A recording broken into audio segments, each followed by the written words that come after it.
Lunes de la 14ª semana del tiempo ordinario, año par. Estamos leyendo Mateo, capítulo 9, versículos 18 al 26.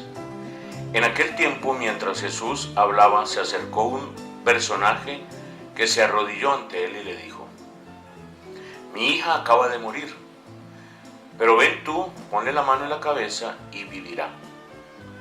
Jesús lo siguió con sus discípulos. Entretanto, una mujer que sufría flujos de sangre desde hacía 12 años se le acercó por detrás y le tocó el borde del manto, pensando que con solo tocarle el manto se curaría.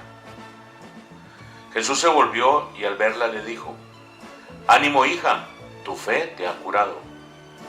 Y en aquel momento quedó curada la mujer. Jesús llegó a la casa del personaje y al ver a los flautistas y el alboroto de la gente dijo: Fuera, la niña no está muerta, está dormida. Se reían de él. Cuando echaron a la gente, entró él, cogió a la niña de la mano y ella se puso en pie.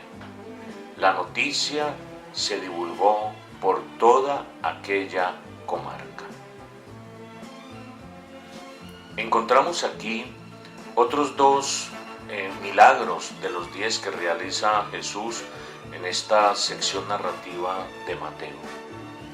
La resurrección de la hija de un personaje de jefe de la sinagoga probablemente, y la sanación de la mujer hemorroísa.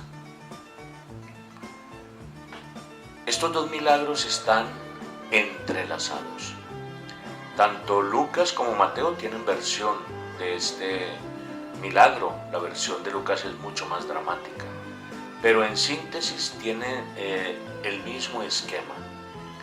Le piden a Jesús que sane a una niña, probablemente 12 años, y mientras va de camino se le atraviesa una enferma, una mujer que tenía 12 años de flujos de sangre. Entonces es un milagro dentro del otro milagro.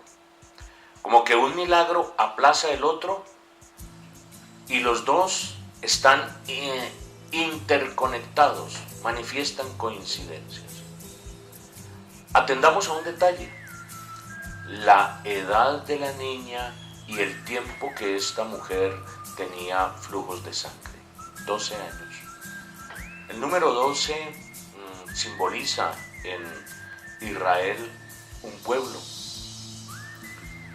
Por eso aquí está representado un pueblo que ya no puede dar vida, como esta mujer que era estéril porque tenía una enfermedad propia de mujer.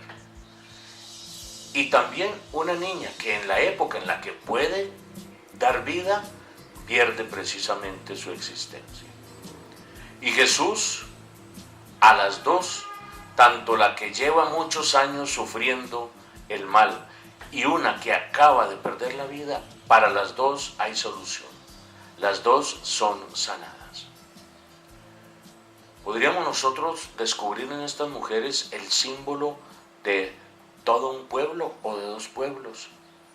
El pueblo que ya no da vida y el pueblo que está naciendo y que tal vez puede perder su vida prematuramente.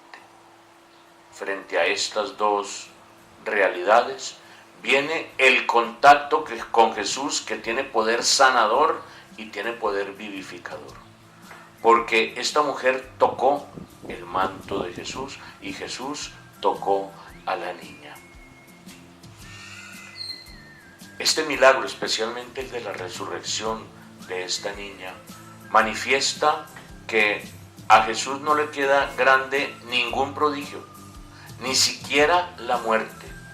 Para Jesús, su gran convencimiento es que cuando uno muere simplemente queda dormido, y después de la muerte siempre hay algo glorioso de bendición.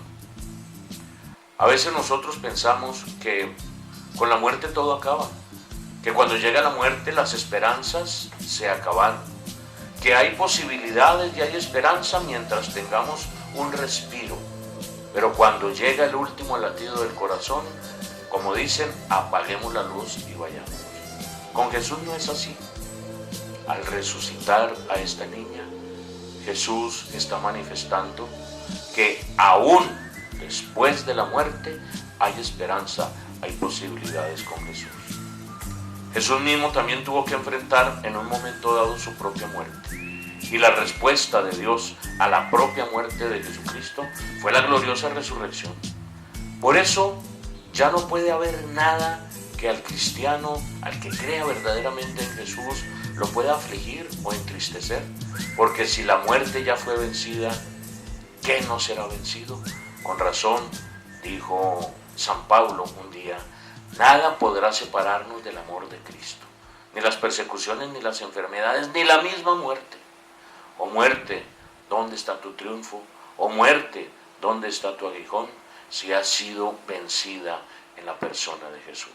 Esta es una palabra de esperanza para ti y para mí, hermano, hermana, que a veces tienen que enfrentar dificultades grandes en la vida y tal vez con una visión un poco pesimista piensas que ya al morirse todo acaba. No acaba, queda la posibilidad gloriosa de la palabra de Jesús.